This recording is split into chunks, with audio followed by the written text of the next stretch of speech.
Yo, welcome to Stargazing, a show about the figures and influencers that surround the superstars in NBA culture. I'm Jovan Buha, NBA reporter at The Athletic, and joining us now is Travonne Edwards, aka Trey. Trey is a creative multi-hyphenate. He's an NBA analyst for The Athletic and a copywriter for Wieden Kennedy. He also played college basketball and has been in the entourage of not one, but two NBA players. Trey, thank you for being here, man. Man, thanks for having me. Let's start with this. How and when did you fall in love with basketball? I would have to say I was 9. My dad had just passed away, and my grandma sent me to Portland, Oregon, where I had just met my first cousin, Bruce Jones, and his dad was like a local basketball coach too. And they put me in 2 camps. It was more so just keep me out of trouble. I went to Terrell Brandon's basketball camp and Kenny Carr. And from there, I just was imitating my cousin, and I wasn't very good. I knew who Michael Jordan was. So that was the first person that I had a habit of sticking my tongue out and biting my tongue and concentrating. But I would heave deep threes and do layups and slap my hands. But I never took the sport serious. I really wasn't tripping off of it like that. But it was something that was cool. And then when I got 12, I just was like, yo, this is something I want to do. And, I've been probably playing for 25 years now. So part of the reason why we wanted to have you on was to talk about your life in NBA entourages and what that was like for you, and then also transitioning out of that into what you're currently doing. So how did you link with Marcus Williams and Brandon Jennings, and then that go from a friendship to being in the inner circle and all that came with that? So me and Marcus are the same age.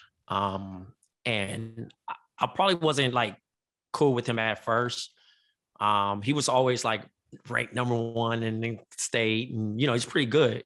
And I played on the AAU circuit as well. But from there, we never really crossed paths like that because I was from a different side. I was from Compton, he's from LA. And he also played at Crenshaw. I played at Dominguez, and then he went to Oak Hill, and then I finished at Compton. But later on down the line, I don't know if you remember the T-Mobile Sidekick. Mm-hmm. We're all on T-Mobile Sidekicks. And I got added to this email chain. So everybody's sending emails and things of that nature. And we all just kind of hit it off right then and there. We all used to joke. And Marcus is hilarious. When you think about that. So I also was one of the funniest dudes too. So we kind of connected off of that. And I was already hooping. He's at UConn. I was at Texas Southern. So we just kind of kept a friendship from there. From there, we had a friend. Well, Marcus had a friend named William H. And he had an email group. Mm-hmm. And through that email group, through T-mail, we would just all joke around. And we just got closer and closer over the years. And we would talk every day. So during Marcus' junior year, which was kind of he's the number 1 point guard in the country. And then also he was, dealing with some off the court stuff. But when he came back, he was, locked in. But we're talking the whole time, just kind of and most of the time when I would talk to him, it wasn't about basketball. It was about life. We just you heard this, you listen to this music, this, that, and the third. And I remember him telling me after UConn lost to George Mason, so I'm about to go pro.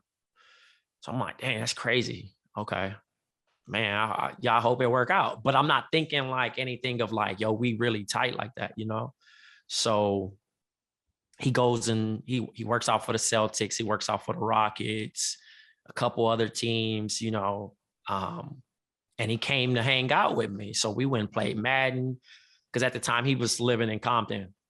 And from there, we just talking daily, man. I'm talking about every day. So he ends up getting drafted by the New Jersey Nets.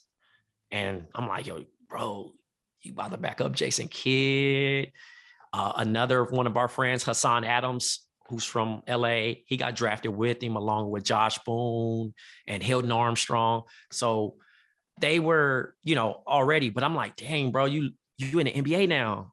And at that time, I was really like just happy for him, you know? So he was still figuring things out. I was playing college basketball still, asking him for advice and stuff like that.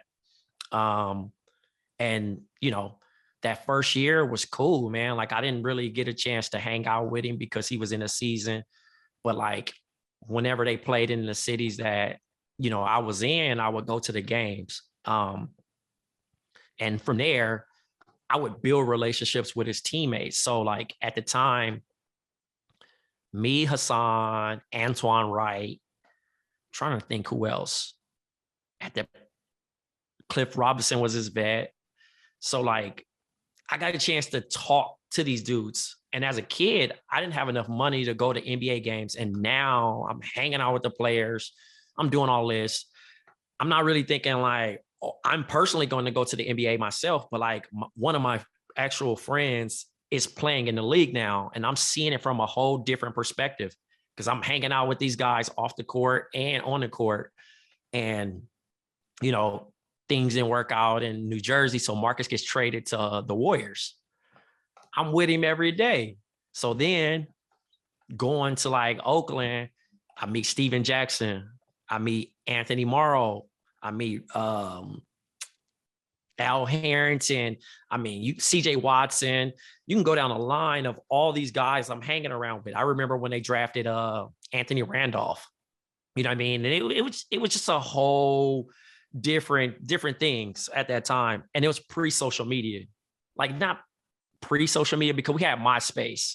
And MySpace, it still was kind of like an unlikely thing that you're seeing a professional basketball player in a public place as you would do now. Yeah. Because they're actually sharing the camera their phones location. back then were the pixels, and it wasn't. So we had sidekicks. We had like Sidekick LX.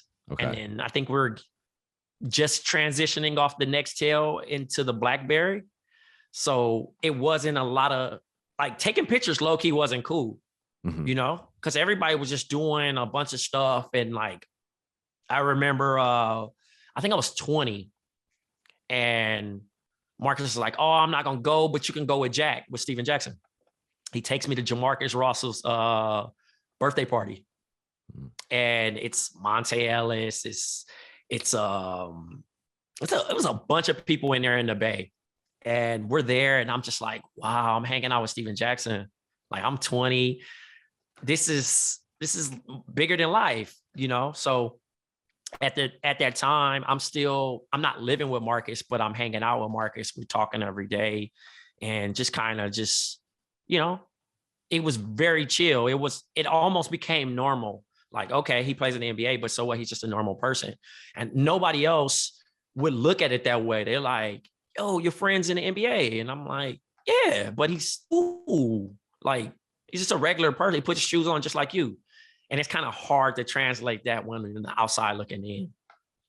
So me and Marcus, you know, at this time, Marcus ends up going to Puerto Rico.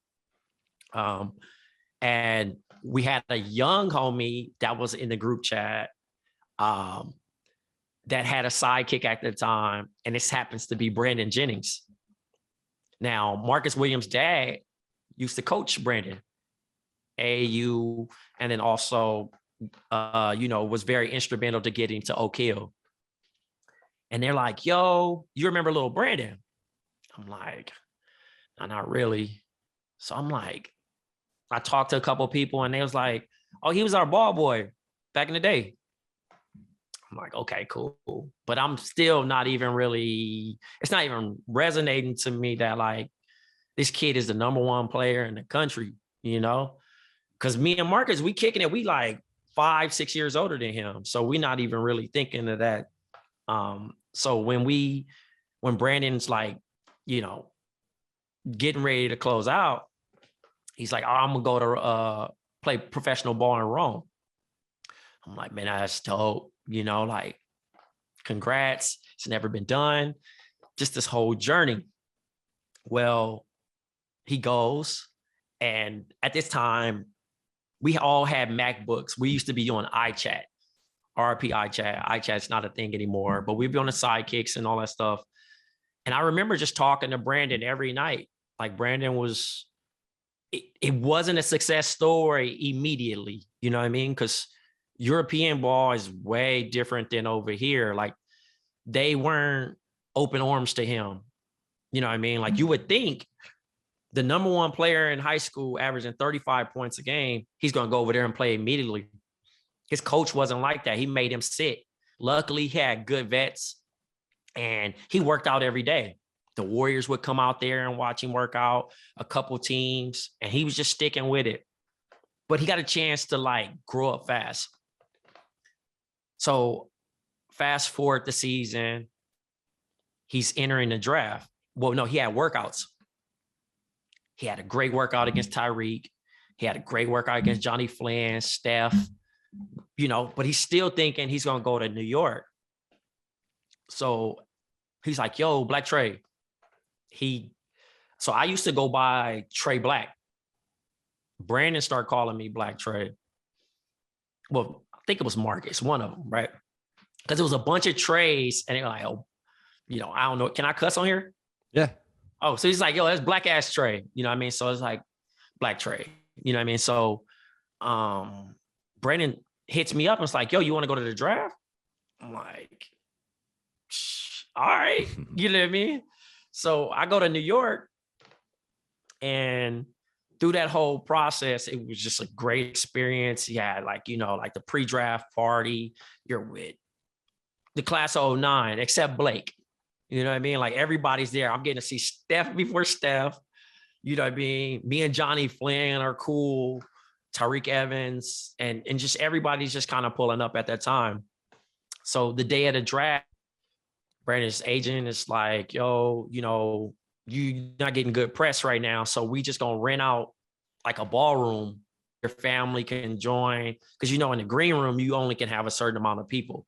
Mm-hmm. And he thought he would fall. Like he wasn't in the top 5. So, you know, how that draft experience of just sitting there and waiting and they put the camera on you. Yeah. Yeah. And Jay Billis wasn't really nice to him like that. Like, you know what I mean? Like they was just not saying great things. Well, he wasn't even really available the first 4 picks. He didn't come down to after 5th. So he knew like after 5th, maybe he'd be taken by the Knicks at 7. Well, that didn't happen. So we were sitting there and I remember like grabbing him on his shoulder and I'm like, you gonna go to Milwaukee? And it happened. But he had never been to Milwaukee, like outside of the All-American game. He never lived there. I had college teammates that lived there that used to always tell me about Wisconsin. So I'm like, hey, man, you good. So he goes through his process of getting there. I'm finishing up my college final season of basketball at Waldorf in Iowa. And he's like, yo, come up to Milwaukee. I'm like, all right. I go to Milwaukee and I'm just like, wow. Like, you know what I mean? Like it's cold, but like we chilling. Like I'm working out in an NBA facility at the Cousin Center. We just, you know, we playing one-on-one. This is Christmas Day. You know, the Bucks didn't have a Christmas game at that time. So we working out. And at that time, like me and Brandon are both like kind of the same, 6'1", 160, 570. So like I'm a good workout partner. I stayed out there probably like a week. You know, I got a chance to raid the equipment closet and all that stuff. And I'm like, oh man, this is great. Well, that's when Twitter hit. And when I used to come stay with Brandon, I was on Ustream. We going to places. We're going to like the Mayfair Mall. We're, you know, Dave and Buster's was our favorite spot in Milwaukee. And at that particular time, I'm getting popular just because I'm just with him.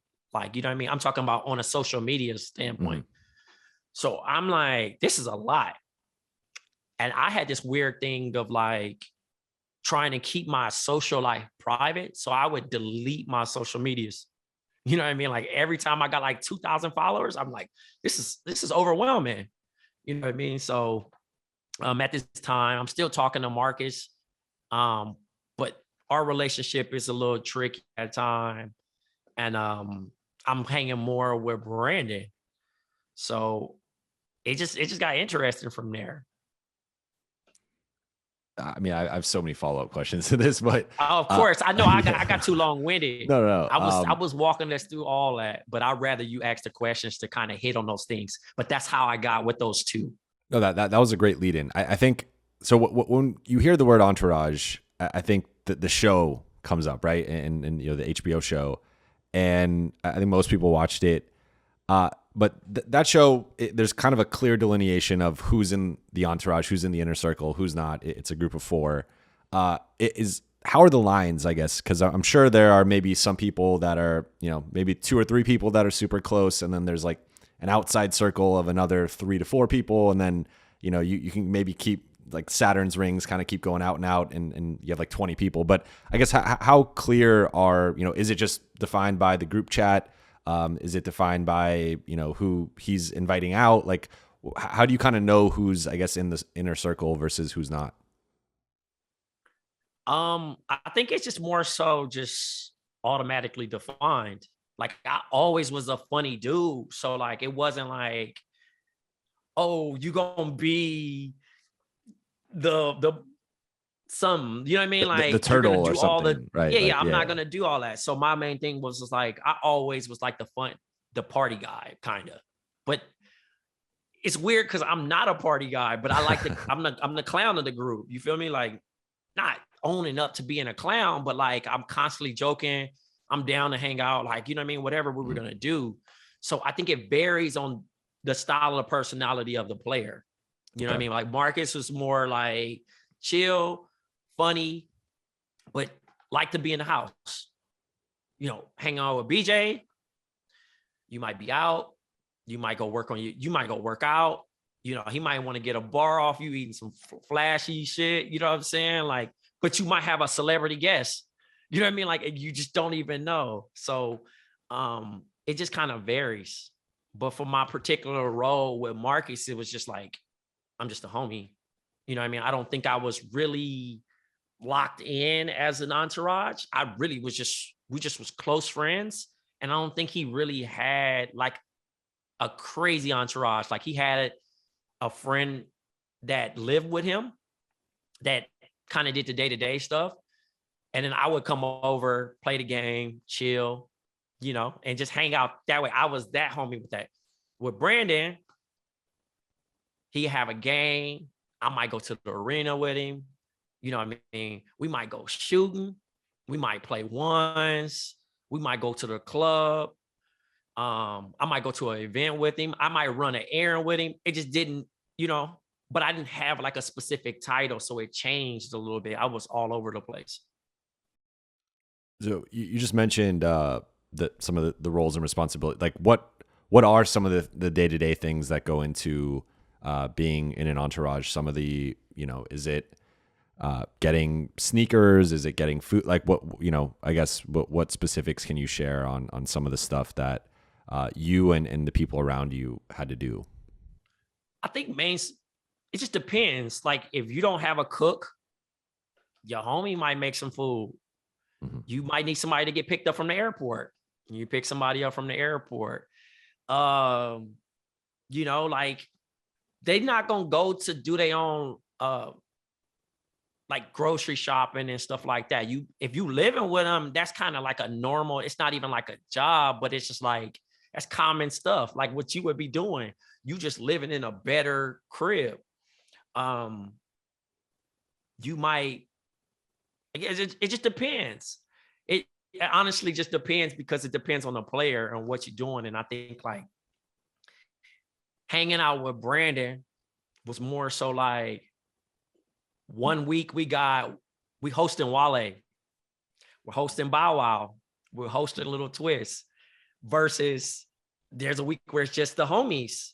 You know what I mean? So it's just different. Chill. It'd be like, yo, yeah, you just chill with my homie Black Trey, and he he'll make sure you good, because he can't focus on that. He got to focus on the game. He got to focus on a lot of stuff. So it might be like, yo, you trying to hang out with some chicks? I know some chicks locally, call and do all that other stuff. Oh, we're going to go out tonight? all right, let's set up the table, things like that. You know what I'm saying? So it was always like fun. You know what I mean? Like it wasn't like, it's crazy, you know? Did you ever get starstruck, or because you were already exposed to players, it was just normal for you? So one time, and I never did it again.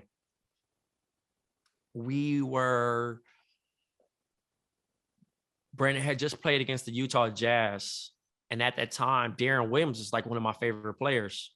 Derrick Williams is like 1 year older than me, probably. But at that time, I try to model my game around him. You know what I'm saying? So I was just like, oh, that's just cool. And he had like a crazy weird stretch where he played like Gilbert Arenas right before the gun thing, Tony Parker, Derrick Williams, and like, I think Baron Davis at the time, you know? And Derrick Williams comes up to the car and it's like, yo, what y'all about to do at the game? I didn't know like opposing players, you know, if they got an extra night, they're going to link up with the next player. He's like, yo, we're going to get some sushi. I'm like, yo, we about to go eat with Derrick Williams. Like, and he was like, bro, stop acting like a groupie. And it made me so like, did I really come off like gut that? Punch. Yeah, it was like kind of, all right, cool. And I never did it again. The next week we met Ray Allen, because when he played for the Bucks, one of the guys that was like player personnel that would like deal with the young players, he set it up for Brandon to meet Ray Allen about like professionalism, like how you get ready, you know, things of that nature.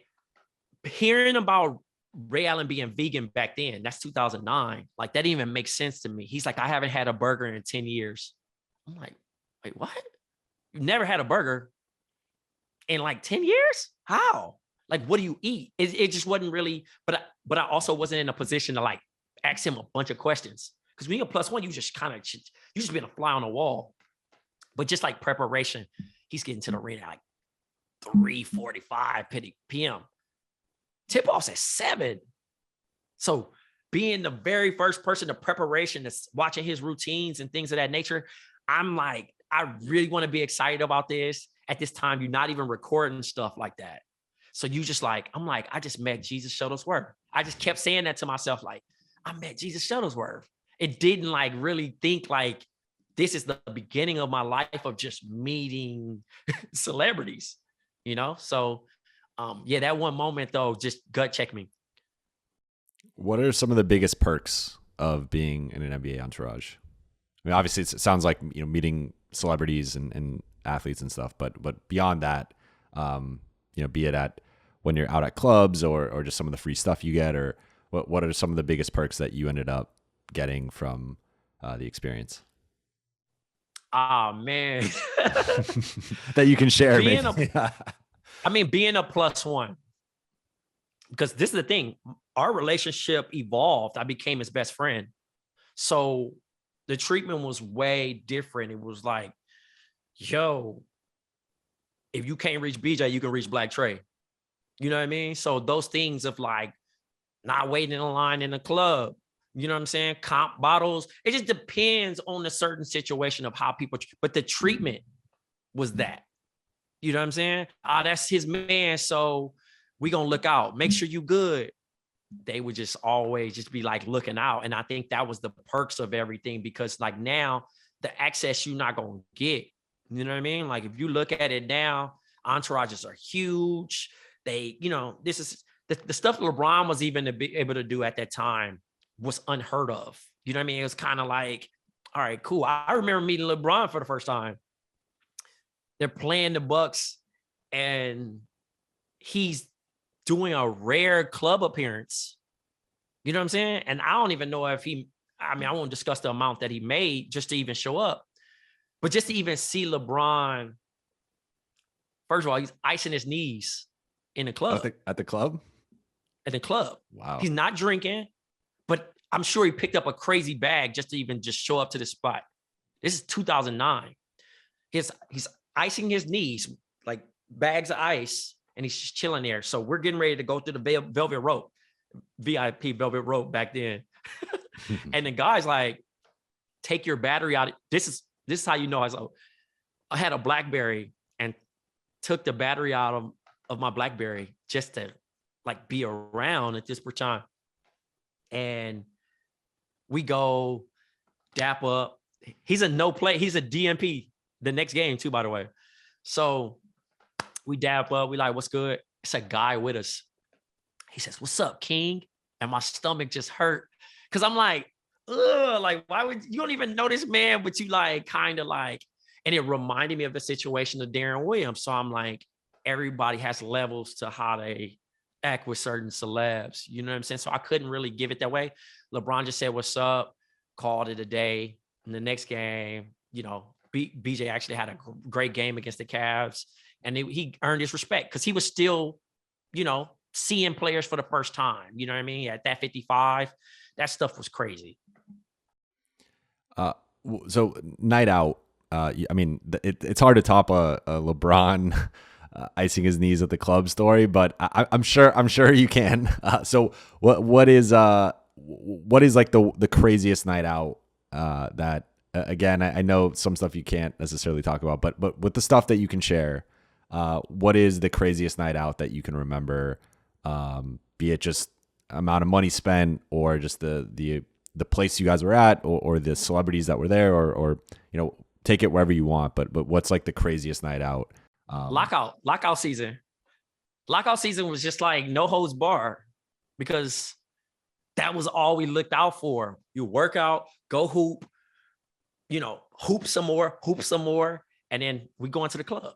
We living in LA. Every NBA player's living in LA right now.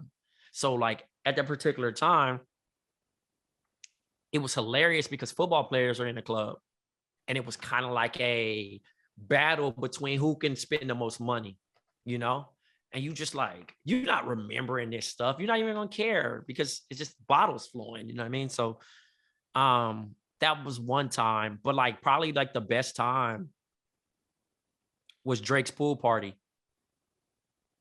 Like, you know, he had an invite, like, and I'm like, Yellow I gotta Estate. go. Yeah. Right? And Yeah. it's the infamous picture that's on the internet where I'm like doing some like no look thing, but I'm smoking. But at the time I was a school teacher. So like no one knew what I looked like. So I was never posting my picture. And I happened to get caught in this picture with Drake. Think about that.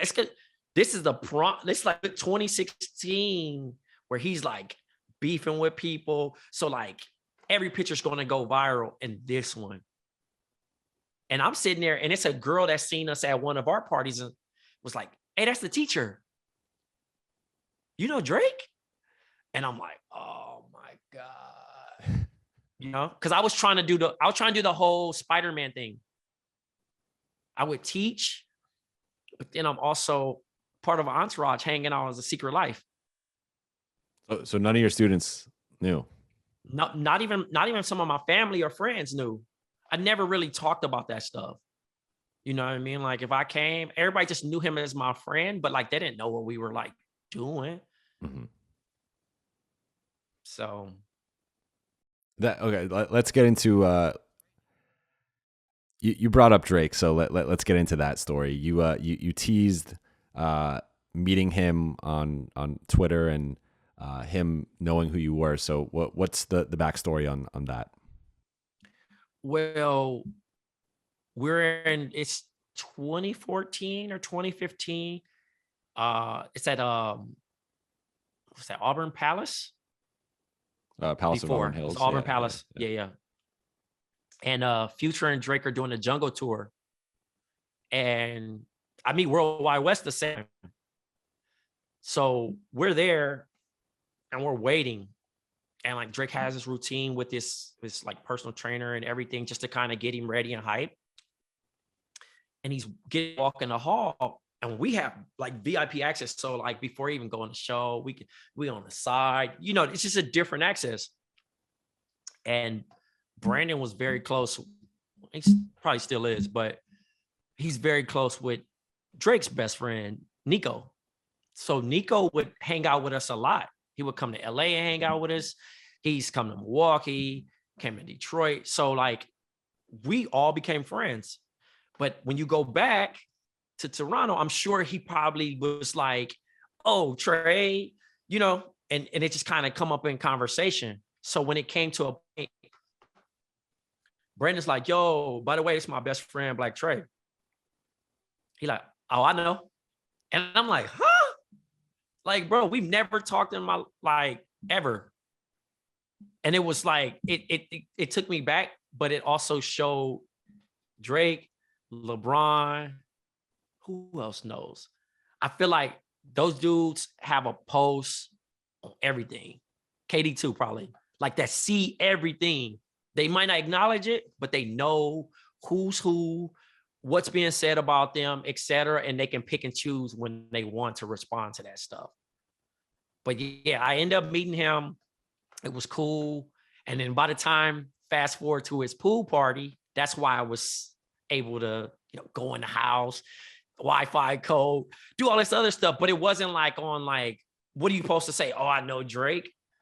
You know what I mean? Like I already hang out with celebrities, you know what I mean? So it's not really that thing too. Like, and I always looked at like, like my friends are just as cool as them. So like how people feel about Drake, I felt like Brandon, like, yo, you're the dude. You know what I'm saying? Like, because before, if there's league fits, he's on league fits. Back then, like him and Nick Young for sure. Brandon. We're not hyping up all them other players because them dudes, the outfits and all that stuff, it just wasn't highlighted. They was some of the flyers back then. Given the privacy that you've mentioned with not letting some of your friends and family know what you were doing, and obviously being a teacher and kind of keeping that, your social life private, do you think you could have done it? Go now. I could have did both.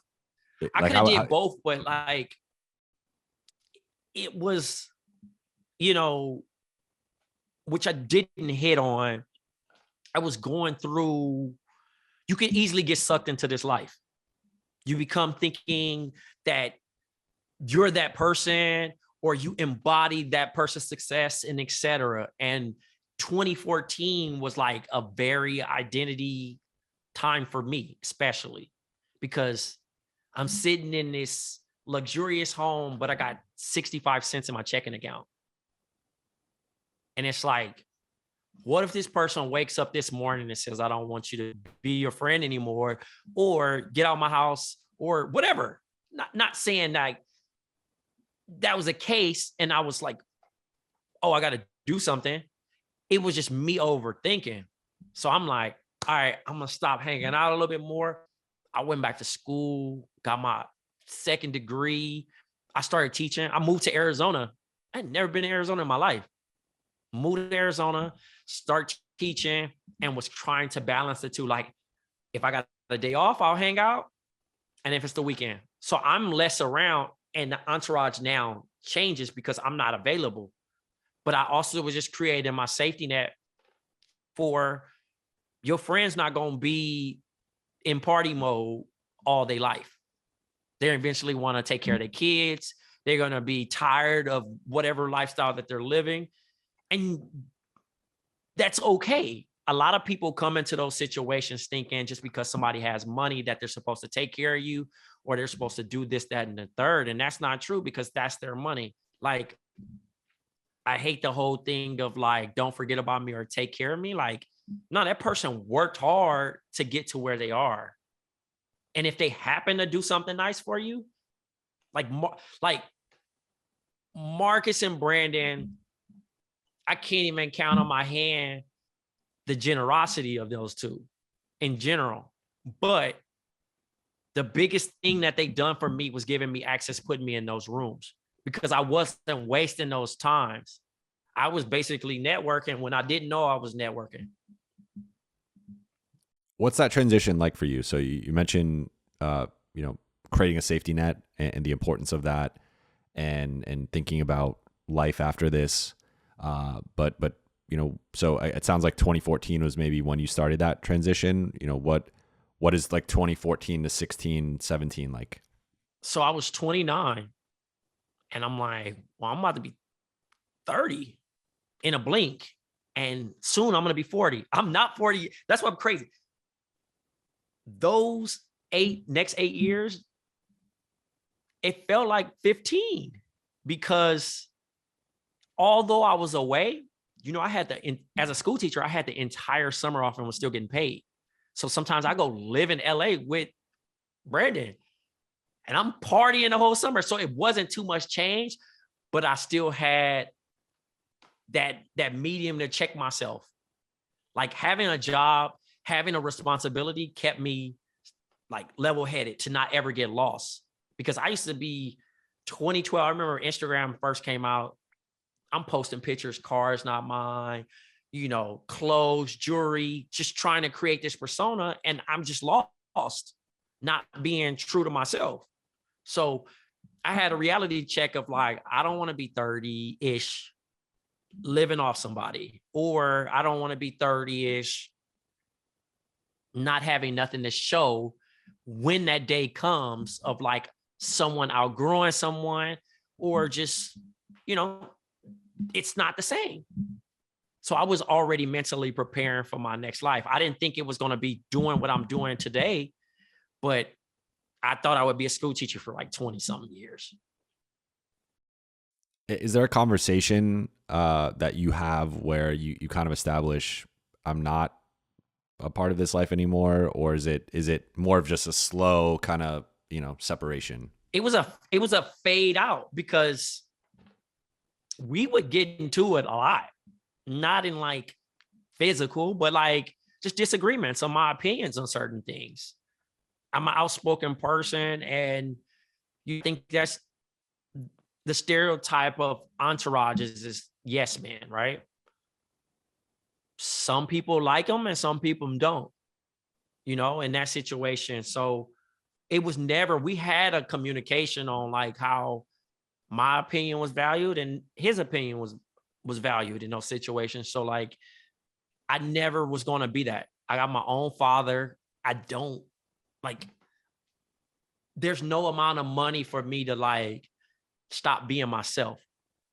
You know what I'm saying? So like in those situations, I could offer my opinion. He doesn't have to take it, but I'm offering it. I gave you that option of like, hey, here's it is, versus you got 4 other people saying, man, all that noise, man, you good, bro. Like it's, you know what I mean? And the results just have to be the final say. But sometimes I would disagree on stuff and I'm like, I'm cool on that.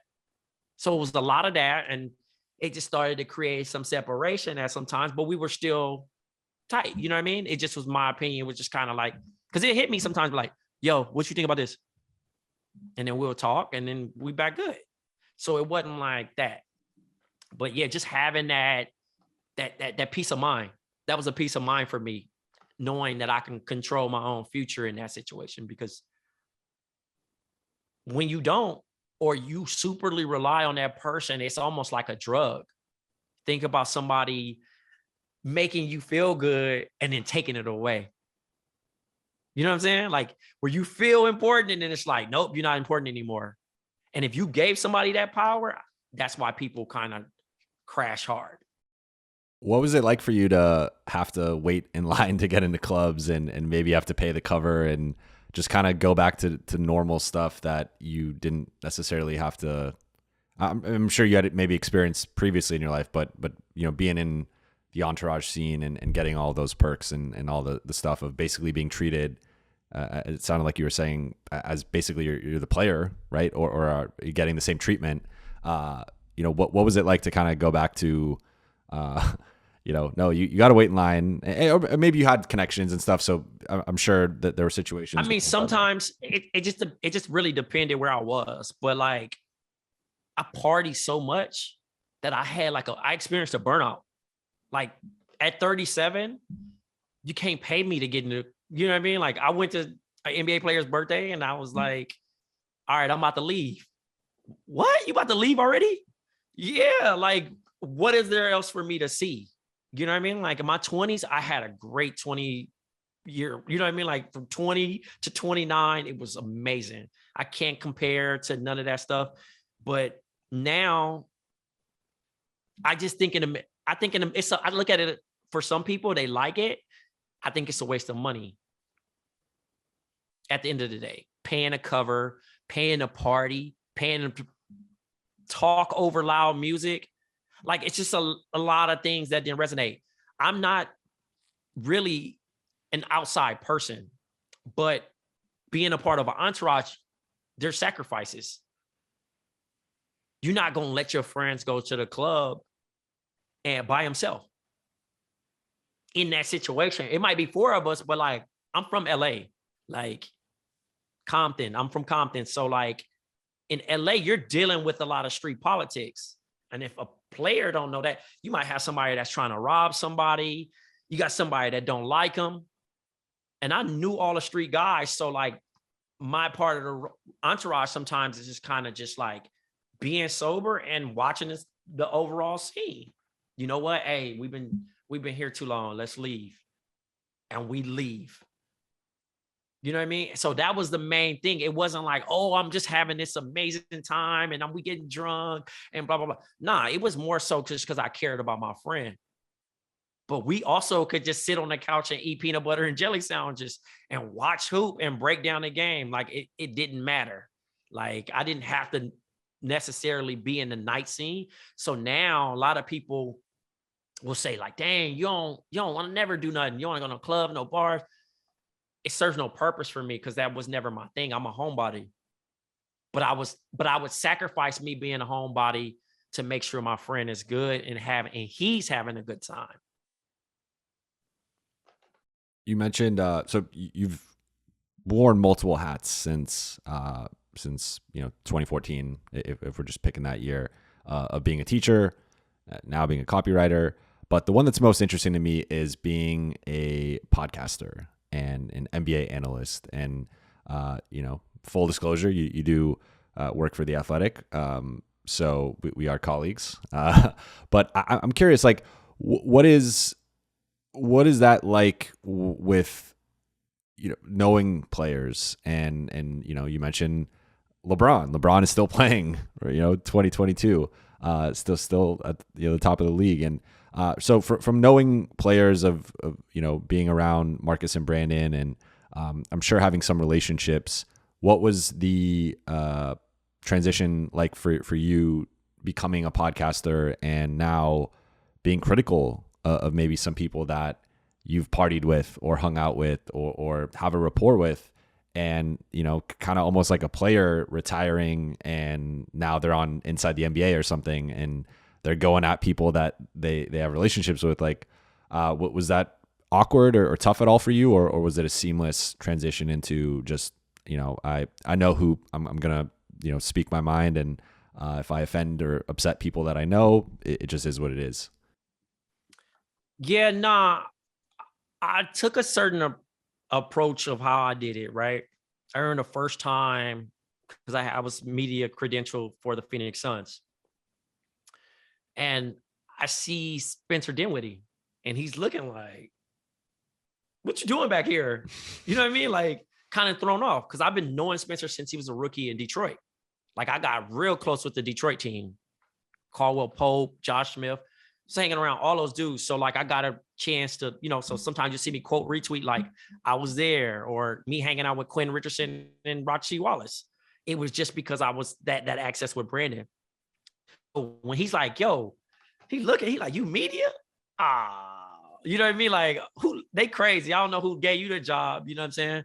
But they knew during lockout, I played against all these dudes, like on that level, like respectable when I could actually play. I never made it to the NBA, but they respected my game off of that alone and competing in the Drew League and things of that nature. So I had that skin in the game on that. Now, trust. I've been in so many situations where I've heard stories that I became a vault. I never repeated. So you think now that I'm working for a media outlet that I'm going to break that trust? your food, or you don't know me that well, So certain games, I'm going in the locker room and a couple people like, oh, you media now?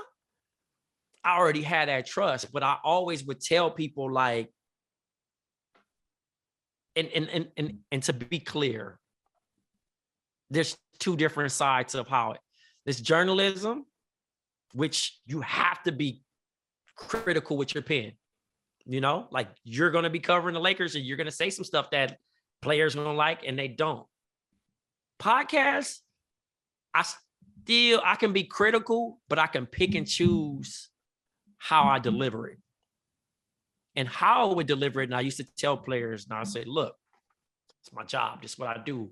I'm supposed to talk about the game. But I said, I'm never going to say you're not good, because every NBA player worked hard and they got there for a reason. I've been a role player. I've been a starter. I look at those situations of being from a player perspective. So I'm never going to kick a player while they're down. But the one thing I'm going to say, if you balling, I'm going to talk about you.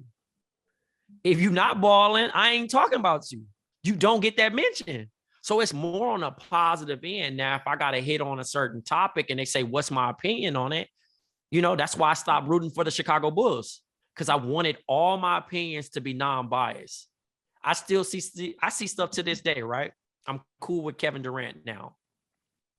People like, oh, you afraid to critique KD because that's your friend? Nah. Hey, yo, last game. Yo, it looked like you was missing a bunch of shots. You know what? I just checked the box score. You still shot 50%. Or I'll be like, yo, you shooting out there like me, man. You got to get better. I'm critical, but it just depends on how I'm going to fix them players are great. Their bad nights are still good. The same for LeBron. I'm never going to speak down on LeBron's play. I have yet to do that since covering the sport. So it's different. But like Isaiah Thomas, when he was making his comeback and he got picked up by the Wizards, I told him the same thing. I said, you in a position where you trying to rebrand or get a team to kind of believe in you again. I'm not going to talk about your struggles, because those words really matter. But in this game, you're not trying to be their friend. I'm still their friend at the end of the day. So I have to be like, oh, he a bum. He need to be out of the league. Why he get signed? No, because my opinion can affect them. I might say he's not having the best game, but I'm not going to ever say like, oh, he's a bum or this and that, because I know the work that these dudes put in. So, and they have a mutual respect for that, because I know the game. I'm never going to like talk out the side of my neck on something that I don't know. Looking back, if there's someone listening to this podcast that wants to follow your career path, be it being in an entourage, maybe they have a friend that is in the AAU circuit or in college basketball right now that might go to the NBA, or someone who wants to do multiple things like you and kind of change their career path, in multiple ways and do multiple things. Like what is one piece of advice or as many pieces of advice as you want to give to someone listening right now? So for the entourage, your friend money is not your money. Make a life of your own, because it's going to be an expiration date. You might not look at it. It's inevitable, in a situation of like, oh, nah, we locked in. You might have kids, start a family. You can't live with them. The wife might say no. So come to the table with something. Don't just be hanging around. And probably the last thing for the entourage would just be like, protect them. When I say protect the money, protect the person who makes the money. And that's crucial. That means if they intoxicated, make sure y'all get an Uber. Make sure y'all got a driver. If you in a place and there's an altercation or some situation, you got to be the fall guy. I'm not promoting any of no bad stuff, but you have to protect the money. It comes with it. It is what it is. You know what I mean? Like, they should never end up in headlines ever. As far as my career trajectory, I can say this is the first of, I can't really create a blueprint for it, but I would say as far as a podcaster, just get comfortable with your craft and get good at it. Continue to record pods. I mean, I didn't even know what a podcast was. My friend Amin, he told me to come on to a podcast. It just happened to be True Hoop on ESPN. And that's how I got into podcasting. I never would have did it. And it took 4 episodes before I was actually like, all right, I'll do this. You know, but outside of that, so whether you have listeners or not, just be consistent, because you can't cheat the grind of casting. You know, you can't just say, oh, I'm going to get one big guest, because it don't even matter about your guest. It's more so the relatability of the content. If you could deliver that, you ain't got to be famous or nothing like that. And where I am now, you know, I've been blessed to, like, the jobs I do, I didn't know they existed when I was being an entourage. I had dreams of being a basketball player. I thought I was going to be a school teacher for the rest of my life, which I would have been fine with. It took forever for me to leave teaching. That wasn't the case. But if you're young, just keep living your life, because the next 10 years could just change like that. Just be mindful of how you carry yourself publicly. What is Trey doing in 2025? Man, Lord willing, I'm a religious man, so I don't I'm not naive to think that I'm guaranteed to be here, but I would like to be here. In 2025, just hopefully just being ready for whatever the next step is. I mean, I'm almost 2 years into copywriting, and I never thought I would be a copywriter. So I don't know what the next job may be, or what I'll be promoted to, or whatever I'll be doing. But I can look back and say that, you know, I was able to trailblaze my path and create those situations. So I would just say stay creative. And hopefully the things that I create generates, you know, I don't like to say wealth. I mean, a lot of people like to be rich. I'm obviously we need money, but like, I've seen people with money not happy, and I've seen people with little money, you know, happy as hell. So in this situation, it's more so, if I'm fortunate, I'm wealthy in life as is, but anything else is a bonus from here on out. Anything you want to plug? Where can people find you on social? So my Instagram's super boring, but you can find me at my name at Travonne Edwards. And then on Twitter, which I'm most active on, is at Travonne. And I do podcasts with The Athletic, the Daily Ding, and the Basketball Buds. And also I have a podcast network with a couple friends called Count the Dings, which features over 10 podcasts that, you know, you can pick and choose to find what's your preference. Thank you for doing this, man.